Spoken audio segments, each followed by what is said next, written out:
आप सभी को आराधना मसीह चैनल में स्वागत है। आज हम लोग यूसुफ के बारे में देखेंगे।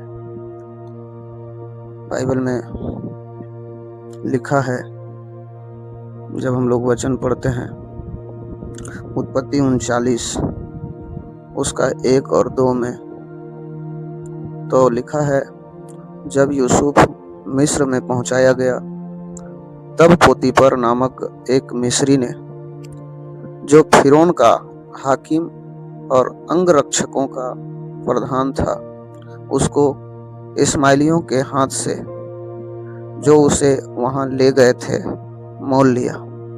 यूसुफ अपने मिस्री स्वामी के घर में रहता था और यहोवा उसके संग था, इसलिए वह सफल पुरुष हो गया। आमीन। हम लोग यहाँ देख सकते हैं कि परमेश्वर यूसुफ के संग था, क्योंकि हम लोग जानते हैं कि यूसुफ का जीवन परमेश्वर की दृष्टि में पवित्र था। और जब उसके भाइयों ने उसे बेच दिया इस्माइलियों के हाथ, और जब यूसुफ मिस्र पहुंचाया गया तो पोतीपर नाम का एक व्यक्ति, जो मिस्र के राजा के यहाँ बड़ा अधिकारी था, उसने उसे खरीदा और उसके घर में यूसुफ सेवक था। और बाइबल में लिखा है कि यहोवा उसके संग था, परमेश्वर उसके संग था, इसलिए वह सफल पुरुष हो गया। एक दास होकर के भी वो सफल पुरुष हो गया।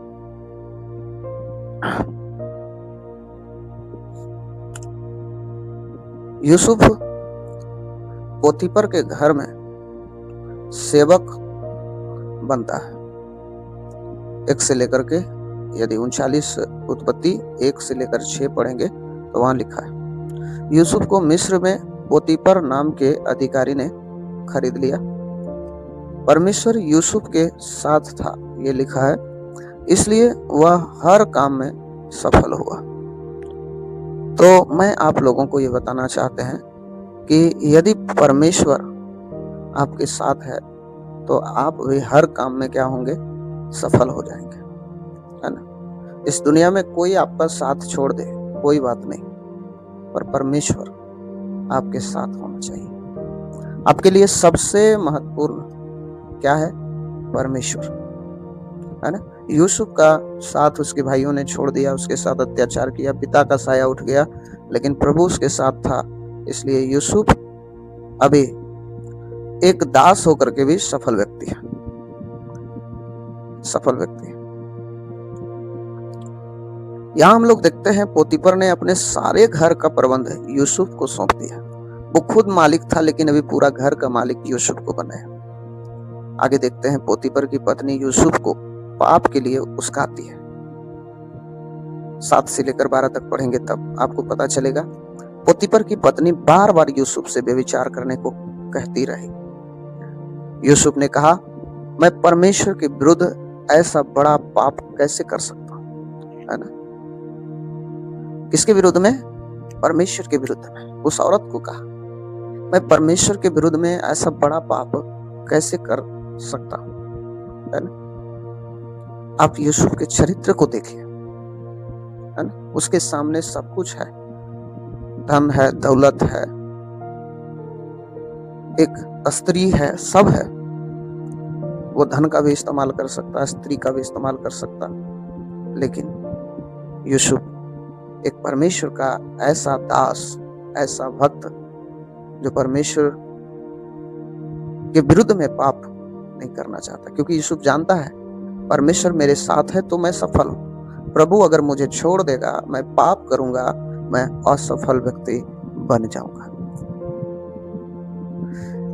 यहां हम लोग देखते हैं, एक दिन वह उसका वस्त्र को पकड़ लेती है, पोतीपर की पत्नी, लेकिन यूसुफ अपना वस्त्र छोड़कर भाग जाता है।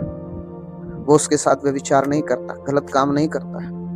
आगे हम लोग वचन को देखते हैं तो यूसुफ पर झूठा आरोप लगाया जाता है, झूठ में उसको फंसाया जाता है। 13 से लेकर 20 तक पढ़ेंगे तो पोतीपर की पत्नी झूठ बोलती है कि यूसुफ ने उसके साथ दुर्व्यवहार करने की कोशिश की है, व्यभिचार करने की कोशिश की है। पति क्रोधित होकर यूसुफ को जेल में डलवा देता है। लेकिन एक बात और आपको बताना चाहेंगे, अभी यूसुफ जेल में है, लेकिन एक बात वचन में और महत्वपूर्ण लिखा है, जिसको आप ध्यान से सुनिए। लिखा है, जेल में भी परमेश्वर यूसुफ के साथ रहता है ना। परमेश्वर यूसुफ के साथ रहता है। 21 से लेकर 23 तक आप पढ़िए, उसके साथ रहता है। परमेश्वर ने यूसुफ पर कृपा की। और एक बात और जानते हैं, परमेश्वर ने क्या किया? परमेश्वर ने यूसुफ को जेल के अधिकारी बना दिया। जेल के अधिकारी ने कैदियों की देखभाल का काम किसको दिया है? यूसुफ को दिया है। यूसुफ को सौंप दिया है। जेल में वो कैदी होकर के नहीं, पर दरोगा पद पर स्थापित होगा।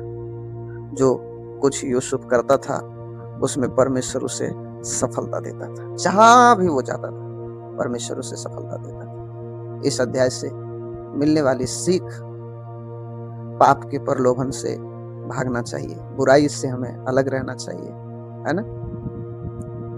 प्रभु यीशु मसीह भी बाइबल में सिखाया है व्यभिचार से बचे रहने के लिए। प्रभु यीशु मसीह ने पाप नहीं करने के लिए, पाप से अलग रहने के लिए हमें कई सारी शिक्षाएं बाइबल में दी है। मैं आप लोगों को बताना चाहते हैं, जब आप प्रभु के पीछे चलने लगते हैं, आप परमेश्वर की दृष्टि में आज्ञाकारी होंगे। प्रभु आपको नीचे गिरने नहीं देगा, परमेश्वर आपको ऊंचा उठाएगा। लेकिन जब आप उस कार्य को जैसे परमेश्वर करने के लिए मना करता है, उसमें आप लिप्त हो जाएंगे, पाप में चले जाएंगे, परमेश्वर आपके साथ नहीं रहेगा और आप एक असफल व्यक्ति बन जाएंगे। परमेश्वर के प्रति विश्वास योग्य रहना चाहिए, चाहे कठिनाई हो, कोई बात नहीं, है ना। झूठे आरोप और अन्याय के बीच भी परमेश्वर अपने लोगों को नहीं छोड़ता है। इस बातों पर आप विश्वास कीजिए। परमेश्वर सही समय पर अपने सेवकों को ऊंचा उठाता है।